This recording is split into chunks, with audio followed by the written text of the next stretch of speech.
You creating a banking system and creating a vehicle, a machine that pays you better returns on a tax-free basis and allows you more control of your money. You are making money twice on the exact same dollar. How about we mathematically prove it to you? The goal should be to constantly have your money in your policy out working for you. Because if the money's out there working for you, the money's always making more money for you, and that money's always coming back to the same place, which is your banking system, you will make money for the rest of your life, and you will not have to work any harder, longer, or take on any additional risks to do that.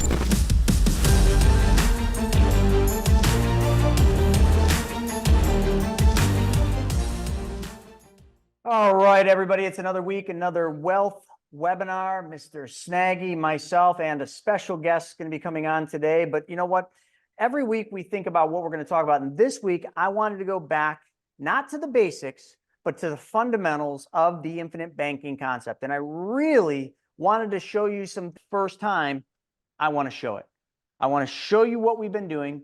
I want to show you how we're taking the infinite banking concept, keyword concept, but we're not making it a concept anymore. We are mathematically proving that it works. Because a lot of times in this business and in what we do, we have naysayers, right? We got haters. I mean, I know none of you are, but we've got them. Believe me, follow me on social media, follow me on YouTube. There's always somebody on there saying, oh, buy term, invest the difference is the way to do it. Oh, do this. Oh, whole life is the worst place you can put your money. But now, for the first time, thanks to Mr. Craig Yenny on our team, we literally have cracked the code. And what code have we cracked? Mathematics, baby. Because the one certain, and I've said this a lot of times in life, is people lie, people tell stories, math does not lie. So let me ask all of you this question. If you had a problem you need solved, okay, let's just say you have debt and you were trying to find the best way to pay off debt. If we could lay out to you 3 options, and those options are, here's exactly what you're doing today. Here's maybe a better suggestion, something like what Dave Ramsey would suggest, a snowball. And then here's a third option that involves changing one thing and adding one step. And that one thing is we're going to change where your money goes first. And then we're going to show you mathematically which one of these solves your problem the most efficient way. And the most efficient way, if you were paying off debt, would be what? Who can tell me what the most efficient way to pay off debt would be? What would you expect? Go in the chat real quick. So if you were trying to pay off debt, what would you consider success if you were trying to pay off debt? What would it be? Would anyone think paying it off faster? Wouldn't that be success? Like if it was going to take you, I don't know, let's just call it 50 months to pay off debt, but you could pay it off in 20 months without working harder, longer, or taking any risk. Would that be success? Yeah. Okay. What if you could pay off all your debt in less time, but also pay less interest to your debtors? Would that make sense? Yeah, that would be a success, right? But what if you could pay off all your debt in less time with less interest, but then get a bunch of the money back and have it available? And if you passed away somewhere in that mist, your family gets a big old legacy payout. Would that be success? This is the code we cracked, folks. I don't care whether it's debt or investing money. Okay, what's the best way to invest money? Have you ever actually even asked that question? Hey, I want to make this investment. What's the best way to invest in this thing? Nobody's ever asked that. You just simply would say, okay, well, I got money in my brokerage account in a money market, or I got money in a bank account, and I'm going to take that money and I'm going to just take it out of the bank and I'm going to make an investment. And you just do that, right? That's that. But have you ever asked yourself, is there a better way? Is there a better way to make this investment? Should I do it from a bank account? Should I do it from a 401k? Should I do it from a brokerage? Or should I change where the money goes first and then do it from there? So these are the things that we very rarely in our life ever consider. We never really look at, is there a better way? What we tend to do is just focus on the way we've always done it, the way that our parents have always done it, the way that our grandparents have always done it, and their parents and their parents. And we go all the way back in time saying, well, this is just the way they've always done it, so this is the way I'm going to do it. Never thinking, could there be a better way? Could there have been somebody that found a more efficient way to do what we're doing today? Well, the answer is obviously yes, because Henry Ford found a better way to manufacture cars using the assembly line. Somebody figured a better way to communicate when they first developed pen and paper. And then somebody developed a typewriter to make that happen quicker. And then they developed a computer to make that actually happen even faster. And then email came out and the internet, and now AI. I think the greatest invention in the future is going to be a software or an app that actually can determine whether somebody's research report or somebody's homework or somebody's email was done by that person or done by AI. How cool would that be? But do we ever strive to ask, is there a better way for us to use our money? Well, that's what I go to bed every single night thinking, and I wake up every single day thinking, is there a better way? What will the future be, and how can we get ahead on that? And how can we actually get so far ahead that we are literally solving problems that don't even exist today? Hence, Private Money Club. Literally, Stephen and I came up with the concept for Private Money Club on the back of a napkin while having a beer. Aren't some of the best ideas ever when you're not thinking about the idea? When you're literally just sipping a beer, having a good conversation in a good environment, and all of a sudden this idea comes to your mind, and you just turn a napkin around, you say, hey, bartender, can I have a pen? And you just draft it all up, and you're like, check this. I don't know. I mean, it's just this thing. And then that thing becomes $100 million company, $1 billion company, maybe $1 trillion company. I don't know. Like, have you ever just thought of the possibilities of your ideas?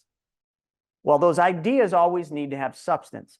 First, they start as a concept, and then they take form and they become an actual thing. And then they have to go through beta tests where you have to see, does this concept actually work? Could this concept actually solve other people's problems? And then when you get to a certain point and you're like, can this concept that I've proven mathematically solve problems with certainty? Now, that would take you over to the Elon Musks of the world, where they're literally building rockets to go to Mars and building rocket or boosters that actually land on barges. That's all mathematics. Have you ever thought about it? The solar eclipse, which we just had, which everybody made way too big of a deal out of it. But hey, I get it. It was cool. But, you know, like, was it that cool? I mean, really? Did they have to shut the thruway down? Did they have to say arrive early and leave late when there's no traffic at all? Did they have to say this is going to be the end of the world or the beginning of the world or this? I mean, listen, it was just the moon, you know, the moon literally mooned the sun. You ever think of it that way? The moon just like, you know, said, hey, check my ass out, and mooned the sun, and then we couldn't see the sun for a second, and then it got dark and it got light. Listen, we put so much emphasis on things that absolutely mean nothing, and we put so little thought into the things that can change our lives, our families' lives, our future families' lives. Those are the things we don't think about, but those are the things that Stephen, myself, and our team think about every single day. But you know what it takes? Here's what it takes, and this is one of the hardest things. It's the hardest thing for me. It's the hardest thing for Stephen. It's the hardest thing for all of you. It takes consistent and persistent action. It literally takes you doing the same thing over and over and over and over again. And eventually you get to a certain point, kind of like Bill Gates and Warren Buffett and all the other greats of time. They did the same thing over and over and over. Bill Gates, wrote code over and over and over to the point where he probably was sleeping, dreaming code. Warren Buffett read so many financial reports, so many prospectuses that literally he's probably reciting the financials of Coca-Cola in his sleep. And then he wakes up and the only thing he can think about is getting a cherry Coca-Cola. Like, ever wonder why that's all he drinks? It's probably because that's all he thinks about are the numbers of Coca-Cola. Those ideas become things. So that's what we need to do. We need to do consistent and persistent action. If you want to be the bank, if you want to create a private banking system for your family, you got to think about it, folks. You got to plant the idea, and you got to think about that idea every single day. And then you got to actually take action and do it. So what is the simple fact of doing it, right? It's so easy. So if we were all thinking about the infinite banking concept, well, like, one of the things you'd have to think about is, okay, first, what is the problem that I want to solve? So over here, let's write the problem. What problem do I want to solve? Well, let's see. One of the problems many Americans have, and it doesn't take a genius to figure this one out, is they have a debt problem. Stephen, on WTF, any one of you on WTF this morning? Stephen pulled up a chart. Stephen, you still got that chart? The debt in this country has gotten out of control. Not just the debt of the United States of America, because that's way out of control, 34 trillion and counting. I mean, that's, hey, I might as well go to 50 if we're at 34. But like, check this out. This is credit card debt, the worst kind of debt. I mean, look at this thing. 03 to 08, we were starting to ramp up at the Great Recession, the financial reset, if you will. The Great Recession pulled it back to reality. And then we were lower in 13, 14, 15, 16, even maybe 17 than we were before. But then it started ramping up again. But then the pandemic hit. And we all know what happened during the pandemic. That's fresh on every one of our minds. The one good thing is if you're on this webinar now, you remember the pandemic. But if you're on this webinar right now, there is a strong probability that you don't remember the impact of 2008, because only us older folks remember 2008. 2020, though, look what happened. The pandemic hit, pretty much the world shut down. The financial markets hemorrhaged about 34%, and we started paying debt down, just like we did in 08. Either it got paid down or we defaulted on it, one of two ways. But like, think about that. Like, we have a major debt problem in this country. So one of the problems could be we need to pay off debt. Now, this is really important. First off, how many of you are here for the very first time? So I know that, and I don't want to say this wrong, but oh no, Bridget's brand new, and she's asking, what is WTF? It's a show we do every single week. It's kind of like if you want the raw form of Stephen and I, where we just kind of go off, that's the show. You gotta subscribe to my YouTube channel in order to, come on to it. We stream on YouTube, on Facebook. So if you're a part of the IBC Facebook group, if you're a friend of mine on Facebook, you'll get notified. Or the easiest way is just go to the Chris Naugle on YouTube and then subscribe to my channel. Click that little bell, and what that will do is notify you every time we go live. So it's every single Wednesday morning, 9:30 Eastern, and we rant, we rave, and we argue about the news. We literally just take articles in the news and we dissect them into bite-sized pieces, and we just rant about them. That's what it is. But we got a bunch of people here for the first time. So let me tell all the first timers, and let me remind everybody else that isn't here for the first time. Actually, first, before I tell you, let me ask you a question. Can anyone tell me what the absolute fastest way to become rich and wealthy is? What is the absolute fastest way to become rich and wealthy? Who can put it into the comments? And again, this is mathematical certainty. What's the fastest way you can do it? And if anyone puts luck, I'm kicking you off. That's it. I mean, Felix got it. Dwayne got it. Yeah, Dawn got it. Bridget said compounding interest, which is good. I love where her mind's at. She's here for the first time, and she's already taken a shot at it. So way to go, Bridget. Tony said real estate. I said the fastest way, Tony, to get wealthy. And then Lionel said debts and expenses, and Duck said uninterrupted compounding interest. Now, I agree compounding interest is the most powerful thing in the financial world, says Albert Einstein, but it is not the fastest thing. Let me show you the fastest way to basically get yourself to a wealthy position. So all of you that were saying debts and expenses as the fastest way to build your wealth, you are absolutely 100% correct. Because think about this. If any of you are in debt, here, actually, let me erase this because we are determining that the problem is debt. Let's focus on credit card debt. Okay, just because we'll start at the top with the worst kind of debt, which is credit card. What is the interest rate you folks are all paying? Have any of you looked at your credit card statements? Like when you get it at the end of the month, or you get it the email, because I know they all want to send it to you electronically. I'm that son of a pup that always says, hey, I want paper statements. And someone's like, oh, you're killing trees. But I just like paper. What is the interest rate? So 3%, 29.9, 24 to 30, up to 30. And now, listen, if I asked this question a year ago, did you realize it would have been like 15 to 20? And now we're going to see 29% in a lot. So let's just go with 29%. If you got a 3%, that is just an intro rate, and you should be looking at what does it reset to after the intro rate. So 29%, let's just go with that, right? Chase Sapphire, good credit card because it's got good points. 29%. Just think about that number and think about that chart Stephen put up. That's the debt in this country. And most of that debt is at a rate of about 29%. Just look at the comments. More people said between 25 and 30 than they said under that, right? It's because rates went up, so the credit cards jacked our rates up. You got an email, a text, or a little thing on your credit card statement you can't even read that told you they were raising rates and why. So 29%. Now, let me reframe this. If I had an investment opportunity for you today that paid you 29%, that was very low risk. Matter of fact, it was no risk. How many of you would want to invest with me in this investment that had no risk if you made 29%? Put I in the chat. And if you could make 29% with no risk on your money, Like, how fast do you think it would take for you to build wealth? Happened pretty quick, wouldn't it?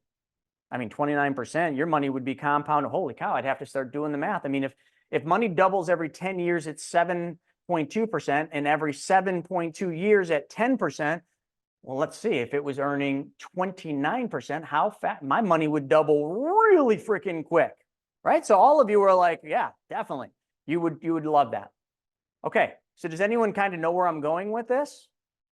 There are so many people out there in the world, but let's just focus on the US because that's where we're at now. There are so many people that would literally jump through fiery hoops, run across hot lava rock to make 29% with no risk. I'm just going to add this, with no risk.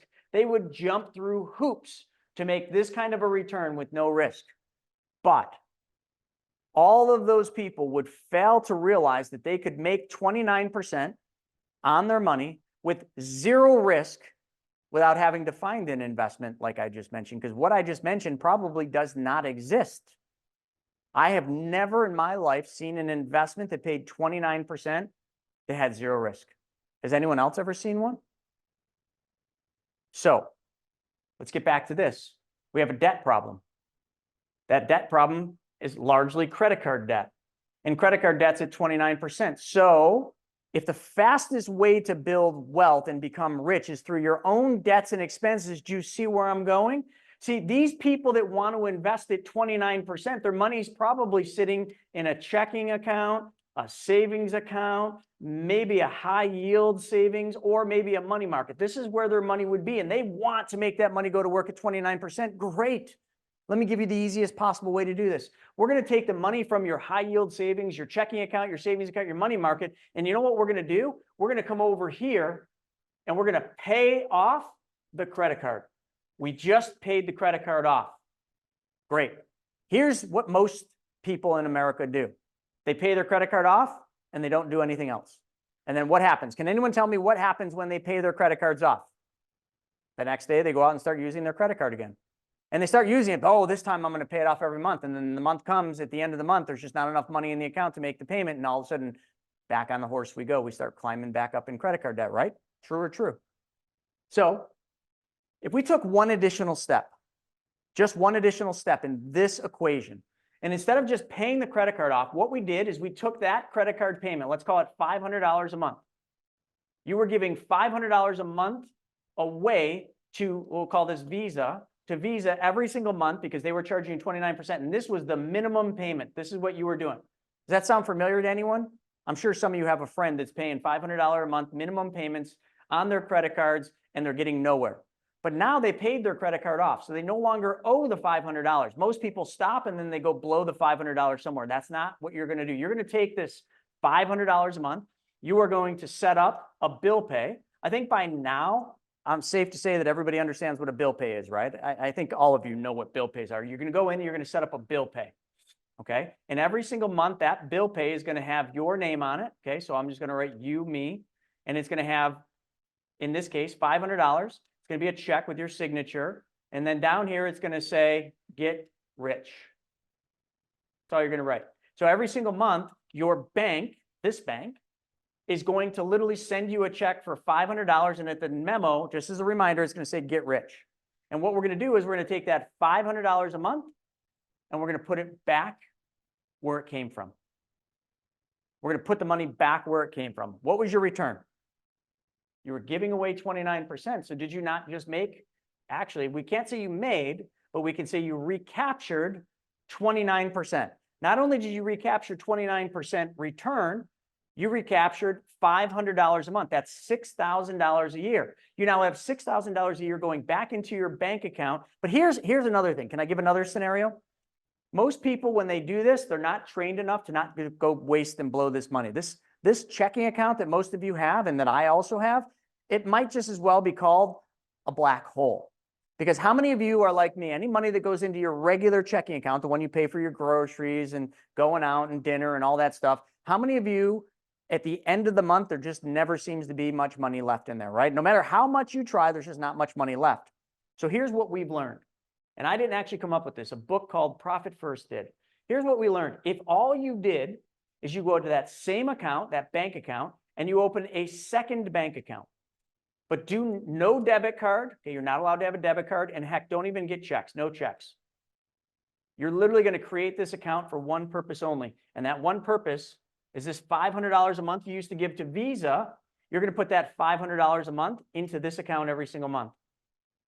This is the account you pay your bills. So this account, pay bills. You're going to take the 500, you're going to put it into this newly created bank account that you don't have a debit card and you don't have checks and you don't even really look at. You try to just hide that thing. That's like the mattress money. You just made 29%. How much risk did you have to take for that? Can anyone tell me? How much risk did you have to take, Bridget? Any? Was there any risk in doing what I just showed you? Zero, right? There was no risk there. Matter of fact, not only was there no risk, it didn't require you to really go out there and work any harder. I mean, all you did is you just paid off your debt, but you added a step. You set up a bill pay. You wrote a check, but that check went back into a newly created bank account. And then as you did that, let's just say most people don't just have one credit card, they have multiple credit cards. So we just keep doing the same thing, except for now we take money from this checking account plus the money that's built up in that second checking account. And now what we do is we combine them. And now we do the same thing. And we just keep going down the line. We just pay off credit card after credit card. And when you're done with the credit cards, what we do is we start paying off the car loans, those pesky car loans. You know what I like about car loans? They're usually lower interest, but they're higher monthly payments. People that I meet now, and we could even do this test. Exactly, Dawn, just self-risk. But there is no real financial risk in what I showed, just self-risk, because the self-risk is you don't do this bill paycheck. You blow the money in that second banking account. Those are self-risks, and Dawn's absolutely right. So now with this process, can anyone in the chat, if you want, tell me how much your car payment is? How much is your car payment? You guys don't want to know my car payments, but how much is your car payment? That's right. It is just volume of interest, $350, $1,000 bucks. I don't have a car payment. Well, Dawn, I know you don't have a car payment. You've been around this campfire too long. $950. We got some really, really nice cars coming in here. $650, $630. This is what you'd see. The average car payment in this country right now is right around $700 a month. Okay. So the thing I like about car loans is the volume of money. It's usually really high. Like the car payments are usually quite high. So if we pay a car off, and here's what I want you to factor in.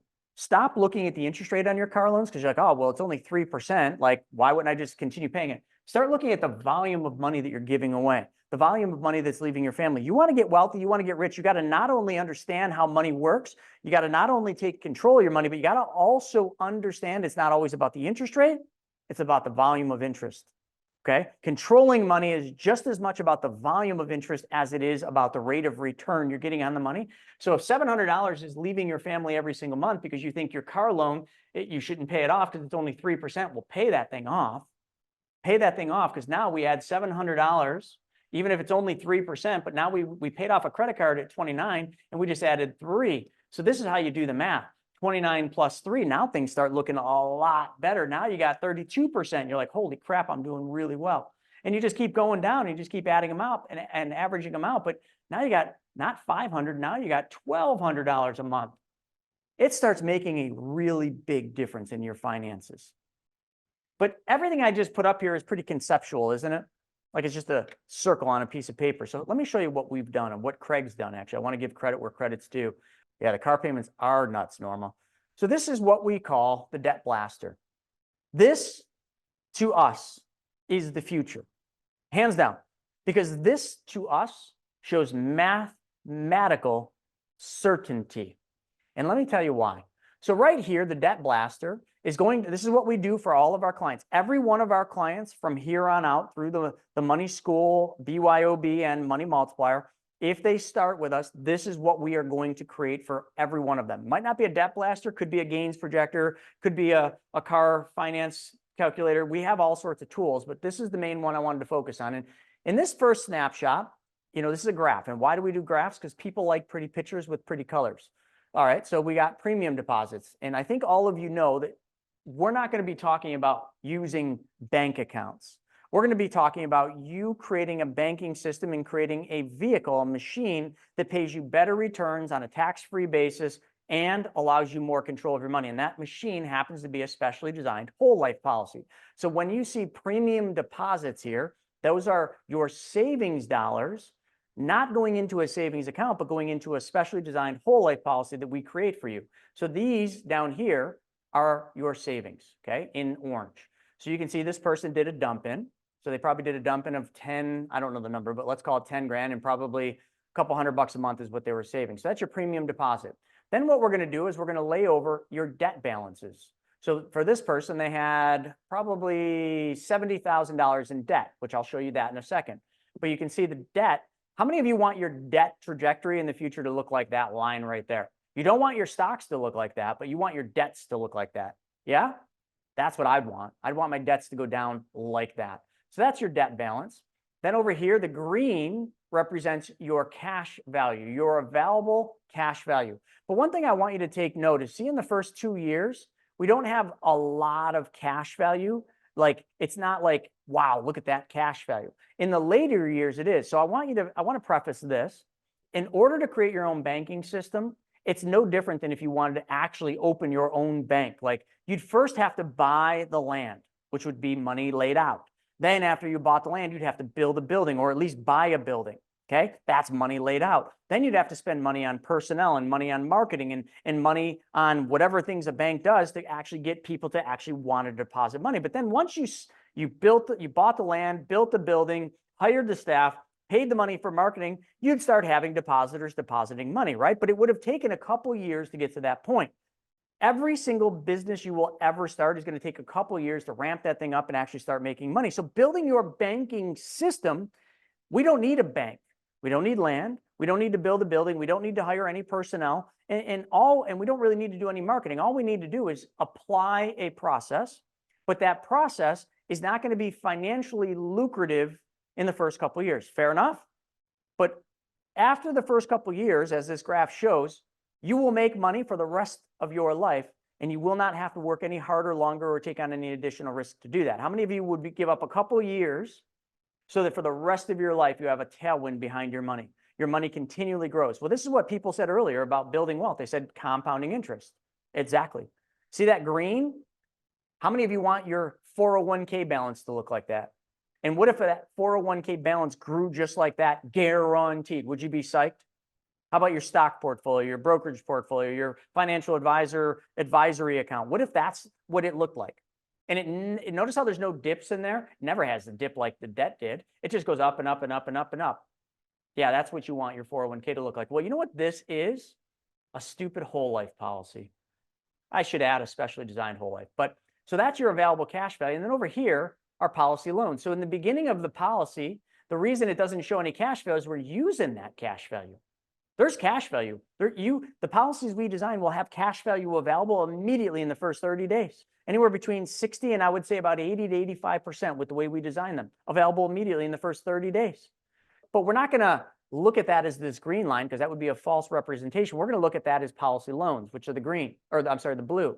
We take loans from the policy and we use those loans to pay the debt down. So now that's just a pretty thing. How many of you like the way that looks? If this was your goal, you want to pay debt down. I mean, you put money into a stupid whole life. You take loans from the whole life immediately in the first 30 days. We use them to do exactly what I just showed on the board, paying debt down. We take the money we used to give to the credit card companies or whatever debt you have, and we roll that money back over into the policy. So we're paying the loan of the policy down. And all of a sudden, this is what it looks like. But you know, some people are like, yeah, well, I don't believe it. Okay, great. How about we mathematically just prove it to you? So here's what we always will do from here on out, because people are inherently naysayers. They don't want to believe something is true and possible. They want to look at all the negatives. Oh, that's a scam. There's no way that's true. And you know what? If all I showed you was this, you could definitely make the case. Oh, where's the numbers? Like, prove it. Prove it. Okay, here's the proof. This person, let me go down one more. Here was their debts. They had a Wells Fargo credit card, an Amex, they had a truck loan, a personal loan, student loans, credit card, a Chase credit card, and medical. So our system, what it will do is it will automatically identify the fastest way to pay off your debt. Because there are more than just the snowball methods to pay it off. The system behind the scenes is going to figure out the most effective, efficient way to pay all of your debt off.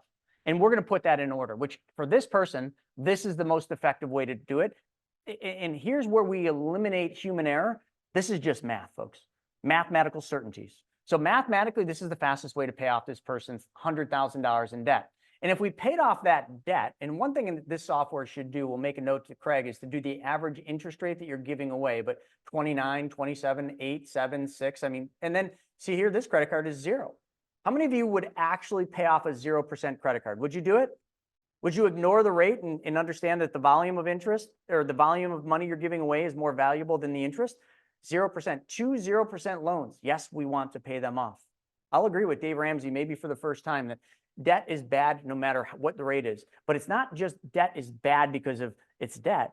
It's the volume of interest or the volume of money you're giving away right here. Here's the payments. This person was giving away $2,100 every single month. How many of you would be psyched if you had an extra $2,166 in your bank account every month and you didn't have to go to work overtime or do anything? Didn't have to sell another thing. You just woke up and $2,100.66 was in your bank account. And you're just like, wow, I have no idea where that money came from. Would you like that? Okay, so that's essentially what I'm showing you how to do. Sign me up, Teresa said, or Tess said. And then here we showed the date that it would be paid off by and how many months that took. Okay, so then down here, what we do is we put this in order, but let me come back up here. And this is all that people really care about. Chris, Steven, Money School, BYOB, all you guys, what is the best way for me to pay off my debt? Well, mathematically, the best way, if we look at 3 different options, is option 3. But let's go through them all. So if you just stayed the course, if you just did exactly what you're doing today, you continue making your payments as you are today, and you pay this debt off, here's the outcome. It's going to take you 336 months. How many of you want to take 336 months to pay off your debts? No. Okay, if any of you have watched our 90-minute video, the chiropractor, if you recall what I said, we told him how long it was going to take for him to pay off all of his debt, and he didn't like that. So then we said, okay, great. It's not going to take you 29 years anymore. It's going to take you 6.5 years, and you don't have to work harder. And he liked that. So here, if you just do it the way, or this person just did it the way they were going to, take 336, you'd pay $164,000 in total payments, and $65,000 of that would be interest you gave away. You just donated it, and you didn't even get a freaking tax deduction for donating that interest to those credit card companies and all those debtors. Doesn't that shit suck? Excuse my language, but it does. Like, you just gave away $65,000 and you didn't get a tax write-off for that? Wouldn't you have been better off donating $65,000 to your favorite charity? Like, I love helping animal shelters, and that's what we give a lot of money to, but I get a deduction for helping those animal shelters. This person doesn't get a deduction. So now let's look at option 2 mathematically. If we just have our software put it in order from the most efficient way to pay your debt off, here's what it would look like. 56 months. Is that an improvement? 336 to 56. Most people would say, yeah, that's a massive improvement. And you know, there's a lot of people that charge money like Dave Ramsey to show you how to do exactly that. We do this for free. We don't charge for this. Like, I would do this for any client that basically started the process with us. Like, we'll show you exactly how you could pay off all these debts, and it would only take you 56 months. Dave Ramsey, you got to buy his course. Baby step that shit, baby. You got to eat rice and beans. You got to get yourself some envelopes and put all your cash in the envelopes, man. That doesn't sound like what I want. And here's where I draw the line with Dave Ramsey. Dave Ramsey would tell you in option number 2, because that's kind of a Dave Ramsey option. He would say you can't get Starbucks anymore. Those are fighting words to me. Steven, those, you know that, right? Those are fighting words. Man, I will get in a fist fight with Dave Ramsey if he tells me I can't have Starbucks anymore. Get him. Get him. All right. So Dave, no, I'm buying my Starbucks. Okay. I'm just going to find a better way to buy my Starbucks. But here, total payments are 119 instead of 164, and interest paid 20,000. So Dave Ramsey's method would work, and we mathematically proved that it would work, but you had to pay to figure that out. You couldn't eat any, good foods. You could just eat rice and beans, and then beans and rice. You had to get envelopes, and you lose those envelopes. Your dog chews them up. Anyway, but then there's this third option where all we do is we take the money that we would normally save in the envelopes for Dave style, number 2, and we don't put it in envelopes. We put it in a stupid whole life, a specially designed whole life that we designed for you. And all we do is we apply a process like that circle I drew behind me. We just apply that process, and here's what happens. You pay all your debt off in 40 months. And then we take the money that you were paying to your debts, and we then pay all the loans back to the policy in 13 months. So we pay all of it off, 100% of your debt and the loans back to the policy in 53 months. We still beat Dave Ramsey. Eat your heart out, baby. I'm talking to Dave, not you guys. Okay. And then not only that, it took us 53 total months, but we only had to pay 110 instead of 119. So we're better there. The interest we had to pay was only 11,516. And that interest includes interest paid to the stupid insurance company, because the insurance companies don't make loans to you from your policy without charging you interest. We included that too, but yet it was still less than the interest you paid on Dave Ramsey's. You all picking up what I'm putting down? And then not only that, when you pay all your debt off and you have no more debt, and you did it in 53 months, you have $33,539 in cash value. That's like, it's kind of like, you just got a refund check in the mail. You bought a good, you filled the little form out to get your rebate, you sent it in, 6 months later, a check shows up. You don't even know why you got the check. You're like, all right, well, that's cool. Like the insurance company just puts the money in your account. So you got $33,539 in cash value. You had no cash value option 2 and definitely none in option 1. And it was the same dollar amount. Same exact dollar amounts going on here, folks. Okay, and then you had a death benefit of $653,000. We have all the math for this. Here's all the math. You can get into the math. You can start dissecting it. We have multiple tabs. But how many of you now feel a lot more comfortable because mathematically it was proven to you that this concept that the late R. Nelson Nash pioneered with his book, Becoming Your Own Banker. All of you should read his book, Becoming Your Own Banker. R. Nelson Nash. That's where we learned all about the infinite banking concept, and we teach what he taught, but we've taken it to a whole new level. And I'm sure Nelson would be proud that we're literally now mathematically proving what his concept was way back in the late 90s, early 2000s. So like this is mathematical certainty. But hold on, but what did it take here? Remember I said there's one thing that nobody likes to do that's really difficult, but I almost said Dave Ramsey, but Bill Gates did, Warren Buffett did, any successful person had to do. What was that? I said it earlier. What was that?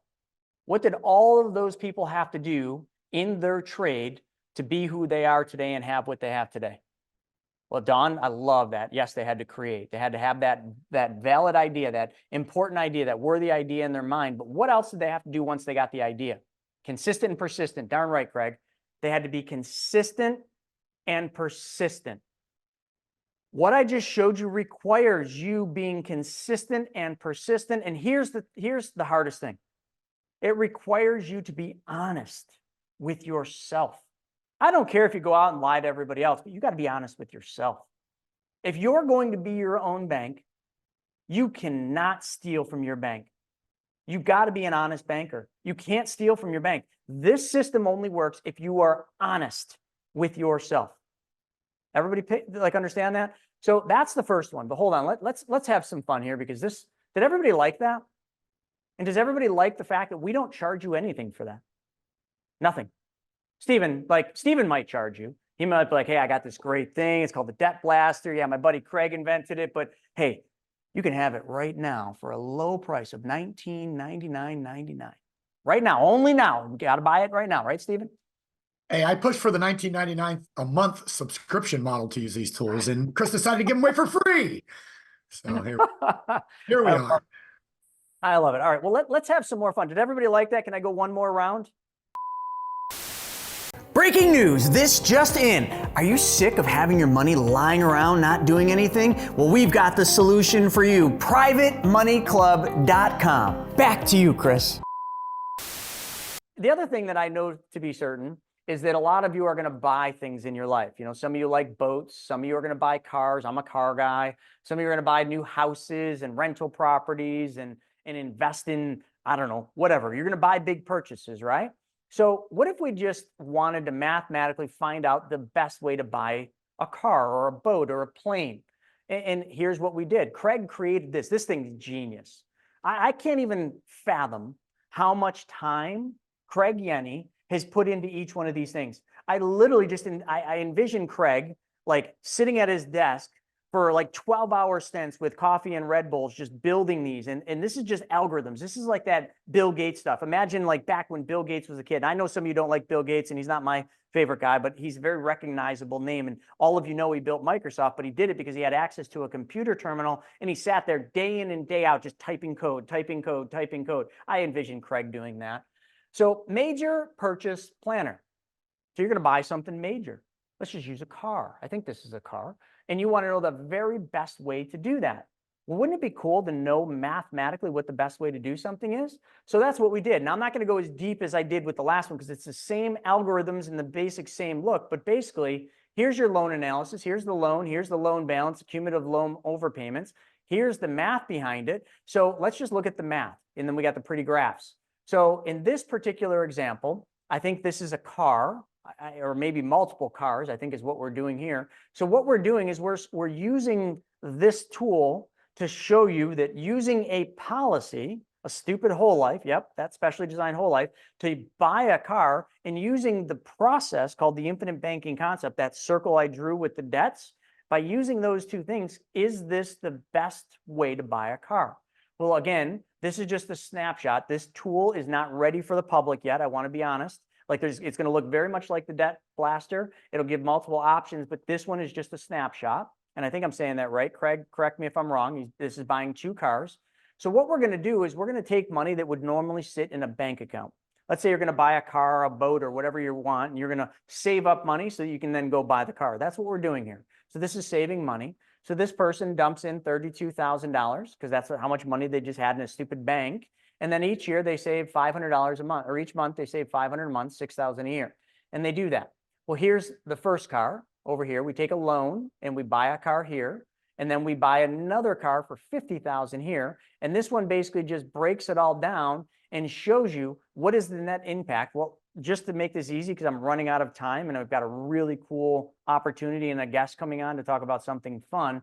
But this shows you that if you buy cars using the infinite banking concept and taking the money as loans from your policy, the end result will be you get all the money back for every single car you ever buy, drive, and own. You get all the money back for every single boat you ever float, drive, and I don't know what you call boating, but and planes, you get all the money back for every plane you ever fly, pilots, I'm making this stuff up, or any house you ever live in. And this works for any major purchase. So it does the exact same scenario, shows the loans, shows the loan or the interest added to the loan, shows the loan repayment, and shows the amount of cash value you have. So it literally does the same thing that the other one did, but it just mathematically shows you in these graphs how it works. Like, look at that. The green represents cumulative loan overpayment. That means you overpaid the stupid loan. That means that's extra money you have. Here's the net benefit. So this is the major purchase tool that we've created, and this is still in works. But let me just go one more, because I want to show you, this is one of my favorite ones, and I think the one that I will probably utilize the most. And this one's called the gains projector. And this is the first of its kind, because this literally was what you would use if you wanted to lend money on Private Money Club, you wanted to, whatever you wanted to do, you were looking to invest money and you wanted to know the best way to invest that money. Well, this tool shows you that. It shows compounding growth, projected net benefits. It does the same thing, shows you putting money in the policy that then is used to make investments. It gives you projected policy performance. And then it comes down here and just shows you the net result, which I'm very familiar with this. But again, I want to focus in on one thing as I make this bigger.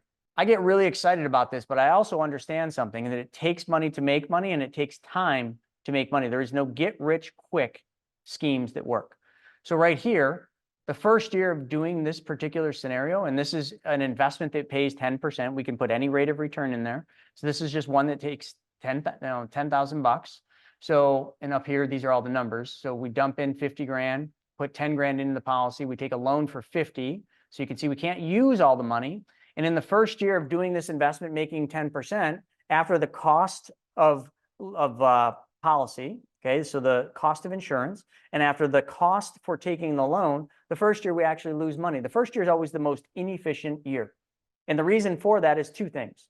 Number one, in the first year, you just started, which means you have no compounding interest happening in the beginning, right? Because if money just goes into an account, a bank account, when does it start earning interest? Well, it earns interest every day, but it compounds and builds and builds and builds. So the first year is kind of a lost year. And that shows you lost 3%. But you know what you got? You got a policy that had a death benefit, and you only spent 3% on that.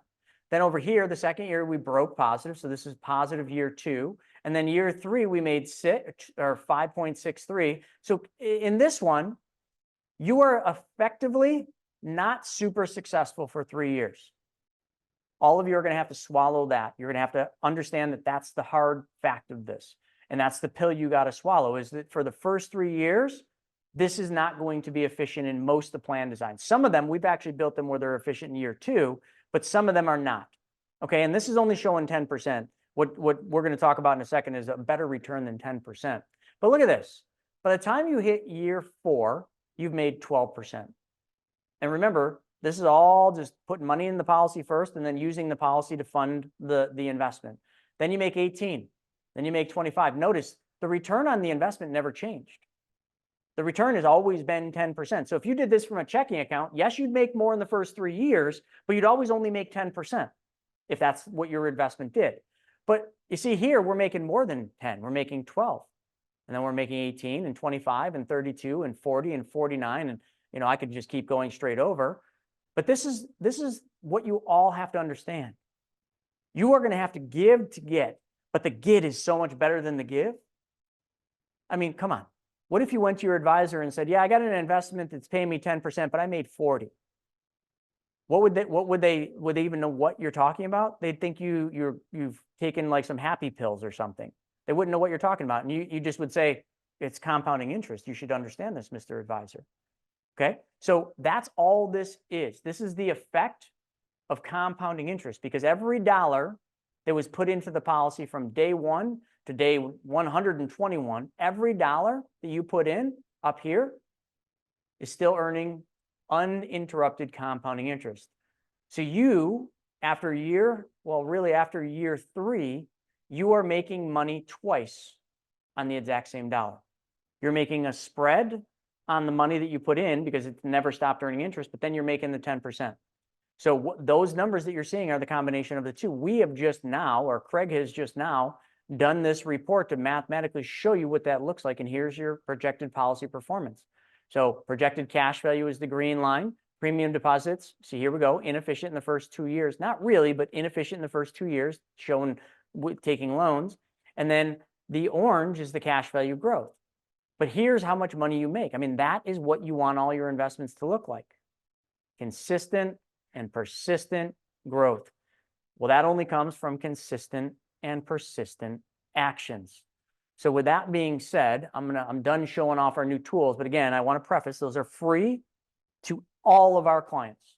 For any of our clients that are starting the process, that is what they will see. That is what we will create for them. But we will not create that for them until they go through the process of filling the application out and doing the medical. Why? Because we put a ton of money, hundreds of thousands of dollars, into what we build for you. And we just want to make sure that you're going to do the application and the medical before we decide to give you the goodies. But then we're going to give you the goodies. If you decide not to move forward with it and you're like, I'm not going to do this policy, I think that's still a scam, even though the math showed it wasn't. I'm just going to do Dave Ramsey's way. I'm going to pay him and I'm going to do Dave Ramsey's way. Fine. You now know the mathematics behind what one works best. So I'm going to pause there before we bring our guest, Mr. Greg Reed, on. And Stephen, is there any questions we need to hit, or were you taking care of them as we went? I haven't seen any questions come in. The chat box looks pretty good. I shared a few times the full 90-minute training video. You guys can watch it if you're new to infinite banking, and then the link to schedule with our team. I'll put that one more time over in the chat box. And then Jay just did come in with a question. Repayments, deposits, QQ. First priority is to keep your premiums up to date. Second, pay loan interest. Third, pay back loan. Is that right? Yeah, I'm not disagreeing with what you're saying, Jay. So first priority, keep your premiums up to date. So let me rephrase the way you're saying that. Okay. First priority, save 10% of what you make. Law number 1. So if I said save money and Jay said first priority is pay your premiums up to date, which one sounds better? Which one are you more apt to do? Save or pay your premiums? You're more apt to save, right? That just sounds good because that's what we've been conditioned to believe is good. Saving good, premium bad. Saving good, premium bad. Which is why we don't call premiums premium expense or premium payments. We call them premium deposits because deposits are saving. So first priority, save. And the law says 10%, okay? Second priority, pay loan interest. Yes, each year the insurance company is going to charge you loan interest on the loans you take. So each year you should be ready to make that loan interest payment to the insurance company. But here's the beauty, is everything I just showed you, from the debt blaster, the gains projector, the major purchase tool, all of them, you wouldn't have to make the payment. The result of following the process would make the loan and interest payment. You'd still make the payment, but the payment isn't coming out of you working harder. It's coming out of you paying debts down and recapturing the money you're giving away, buying a car and making payments to yourself instead of making payments to a finance company. Or the gains projector is investing money and taking the interest you're making on the investments and using some of that interest to pay the insurance company's interest. So it's all the same. And the third thing, pay back your loans, again, is kind of a repeat of the second step. If you're doing the process, the loans are going to get repaid because they're going to generate money, which is going to be used to pay the loans back. And you're just going to, so here's the goal, Jay, and I want to preface this for everybody. So it's a great question. The goal should never be to have all your loans paid back to your policy. And I know that sounds weird. The goal should be to constantly have your money in your policy out working for you, which means you're never going to pay the loans back. You're always paying the loans back, but the money's never going to be paid back to the insurance company. The goal is to die while using all of the cash value you can. That would be the ultimate goal. Because if the money's out there working for you, the money's always making more money for you, and that money's always coming back to the same place, which is your banking system. So you would never want the end goal, okay, or third, the third priority to be, oh, I'm going to pay off all the loan interest. I know in that example I showed you paying off all the loan interest, but you know what that person would then do? They would move from debt blaster to gains projector. They would probably go to PMC and lend money, or find a deal like we're going to talk about in a second and lend money to that deal. They'd always keep their money out working for them. The winner of the financial game is not the person with the most money in the bank account. The winner of the financial game is the person that has the most money out there working for them, producing a bigger and bigger income, replenishing all the money that's out working for them. That's the winner. When you look at the Rockefellers or the Rothschilds, they just sit on, I'm sure they have billions and billions of dollars, but do they just take pride in saying, oh, I've got $1 billion sitting in the bank, I've won? No. They take a pride in saying, I've got $1 billion out there working in various investments in various companies, making me an average return of 24%. I'm winning, right? That's winning. So I just want to make sure I put those priorities in the proper order. Robert said, should I hold off on a new LLC until after I have a BYOB? No, whether you do the entity prior or after, it doesn't matter. It just matters what it is you're using the entity for. The entity really should just be set up. Number one, liability protection. Okay. Number two, maybe depending on the state you do it, is anonymity. Okay. You don't want your name attached to certain things. You don't want people to know what you have. And number three is ultimately, by having an entity, you can write things off you can't personally. So it gives you another way to have expenses in your business that you couldn't take a deduction for personally that you can inside the entity. Consult with your CPA on that one. I can't give tax advice. But I definitely wouldn't hold off on either. I wouldn't say, I'm going to start the policy after I do the entity. Or I wouldn't say, I'm going to do the entity after I do the policy. Just do them both at the same time. It doesn't take long. And then, Jay, you're welcome, Jay. Let's see, I'm trying to see how to leverage income with my second lien HELOC. Okay, great. Joe, we just did, if you go to my YouTube channel, we just literally did a video on that. It's all about HELOCs. And Robert said, should I get a HELOC ASAP before they're not available? Yeah, I would say that that's a bit of a sense of urgency. Is, if you've got equity locked in your house, in the walls, and you haven't gone out and gotten a HELOC, yeah, I would say now is the time to do that. And some people are holding off on getting a HELOC because they're like, oh, interest rates are too high. Great. So wait till interest rates go low and banks aren't doing HELOCs. That makes a lot of sense. And also, can I ask all of you a question for those that would think, oh, I'm not going to do a HELOC now because the rate's too high? If you could get a home equity line of credit, have access to the hidden equity in your house at let's even round it up to 8%, at 8%, and you could take that 8% and you could lend it out at 15%. Would you do that? Would you borrow at 7 to lend out at 15? Would you do that? Because I would do that all day long. As long as the 15% met my guidelines and checked all the boxes for my type of investment, my type of loan that I like to make, I would do that all day long, right? Yes, yes, yes. Right. So just don't ever hold off on doing something because you think it's too expensive. Cost is only an issue in the absence of value. Always focus on the value first.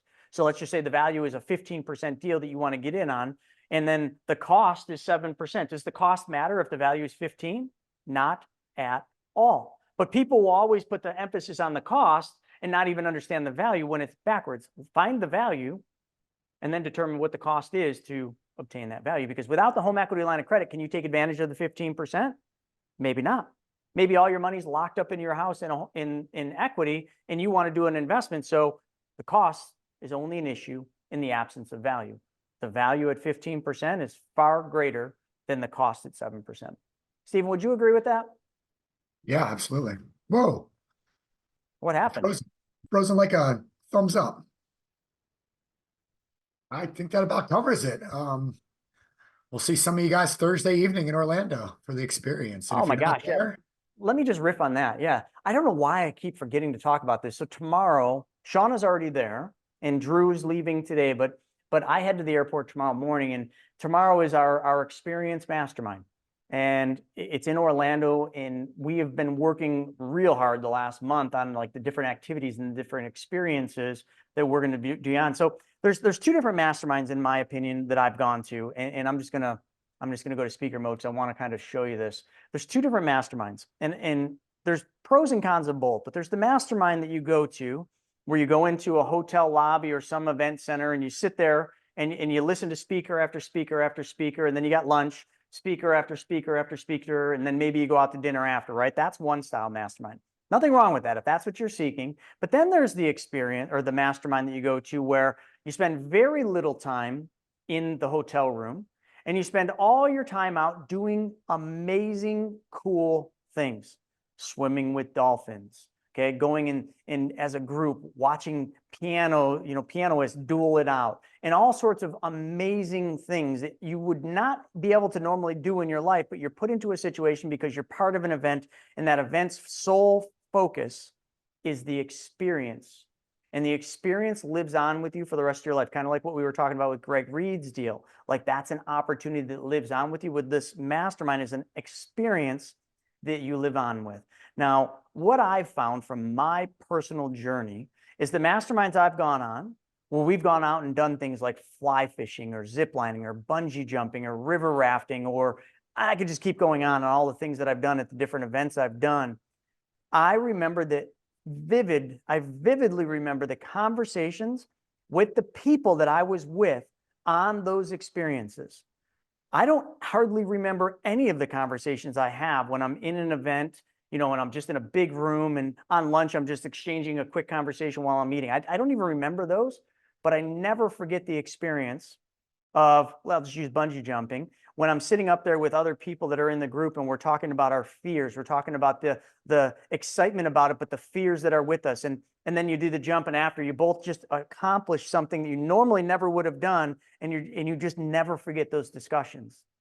That's what the experience is. Now, I know it's too late for most of you unless you live in Orlando for you guys to join us for this one, but I do want to let you know that we do these experience masterminds twice a year. We have one coming up in October, and we're going back to, I'm going to tell, this is my favorite place. I've never made more memories than I have this place. It's Sundance Resort in Utah, the Owl Bar. Like if we did no experiences, but all we did is just went to the Owl, like those, I don't know what it is about this stupid old-fashioned cowboy style bar called the Owl, but the memories of that place and the discussions I've had, I can tell you the discussions and who I had them with back on the back deck by the fire, freezing cold. I can tell you the experiences of the two idiots that jumped into the pond right next to the bar in the middle of winter and had to break ice. I can tell you all of those. I can tell you the experiences I had with Tess on the zip line and how brave she was because she got stuck. Like imagine being on a zip line, the biggest zip line in the world, and your zip line gets stuck like, I don't know how high, 40 feet in the air. And like you're there for 30 minutes, but you're brave and you tough it out and you finish it up. And the snowboarding with people and the horseback riding and the fly fishing, I can tell you the exact experiences and the exact conversations with those people. You know why? Because I'm still working with those people. The experience matters, folks. So in your journey in life, when you're trying to build relationships with people that really matter, that are going to be with you for the rest of your life, or at least a better part of your life, the way to do that is to do something so freaking cool that you talk to your kids about it, and then your kids talk to their kids about it, and you constantly keep hearing these stories. That is what the experience is about. And we're flying out tomorrow, and it's gonna be cool. And hopefully some of you are going to be joining us there, and I'm pretty darn excited. This one's going to be really fun because it's a smaller experience. We can only had 25 people. That was the max because of the venues that we're going to and the places we're going. We needed a really small audience. So we didn't promote this one real heavily because we maxed it out. So this is going to be an incredibly intimate experience for most people. And also, I mean, I don't want to put myself, you know, on a pedestal or anything or pretend I'm anything special, but like, as I've gotten busier and busier building these companies and doing the things I have, it's gotten harder and harder for me. Yeah, there you go, flying helicopters. It's gotten harder and harder for me to spend one-on-one time with anyone. It's almost impossible to get me on a call, but the experience, you get me and my team, like, and you get our undivided attention the whole time. Can you just imagine if it was me and you in this helicopter flying through the valleys of Sundance Resort? Yeah, well, that's the experience. And there's Steven and his wife. That's awesome. Yeah. Oh man, that was quite the trip. I mean, hey, I just why laugh not? because every time we talk about Sundance, I do the same exact thing. I talk about the owl, and my wife's always like, that is the most beautiful place. We rode horsebacks and went hiking and flew helicopters and the zip lines and went skiing, and all you do is talk about the bar. I'm like, I don't know. And it's not about the drinks, folks. The drinks are good there, but I don't know what it is about the place. It's ancient, first off. It's got stories upon stories of like just the people that have visited there and the things that have been done. And like, I don't know, it's a special place. Whether or not it's special for you, like it is for me and Steven, that will be determined in October. But unless you go and see the owl, you will never understand. And you will never understand that sitting out on that back balcony with that stream just kind of going by you in complete darkness and silence, and just knowing you're in a very special place that I can't even put words to. So if you can't make Orlando, which most of you can't because it's tomorrow, please keep it open in October to join us. Do you know the dates in October? Is it the 26th or 27th? I think we're aiming for that. Yeah, the 25th, 26th, 27th, Somewhere in possible. the 20th Or of October will be it. We're trying to one firm more up. in the background because it's Tess. Anyway. Yeah, absolutely. And yeah, and then I don't know if we're going to be cruising around in helicopters, but we are certainly going to be doing amazing stuff. There is Tess. I remember Tess was super scared to fly in the helicopter, but look at her. She doesn't look scared there, does she? Oh, such an amazing. And there's Mr. Randy Garn, who kind of put that whole thing together. Anyway, I know we're a little over time. You know, we're not trying to just keep talking here, but just wanted to kind of show you some of the really cool things we've done and with the people that we've done it with. And Tess has been at every single experience, including the very first one, which was at my house. And I'm sure she'll be at every single. The one we did last year in Mexico, a couple got engaged at. So we making Yeah. love at the experience. Gosh, we're just making memories here. How Just cool is that? experiencing all sorts of things. That is so wicked. Tess, were you scared? That guy was an awesome pilot. Sure Look at was. that. This was scary. That was, I think, the scariest part, because when you take off, you just turn quick, and then the thing is like barely off the ground, or at least it feels like you're barely off the ground. And then it just goes through this canyon, and then it just like it just goes up. I don't know. I've been on helicopters a couple of times, but that one was extra scary because there was so many things. They're like, oh, we can't hit wires, and there's wires over there. So I think they intentionally try to scare you. They're like, all right, well, there's these wires. We got to be really careful. We can't get too close to them. Like, you know, all this stuff. And I don't know, nothing to be scared of. How much is a helicopter? I don't know, a couple $1,000,000. I think that one's probably, I don't know, Here 2 comes Tess million. coming back in. No idea. What's that?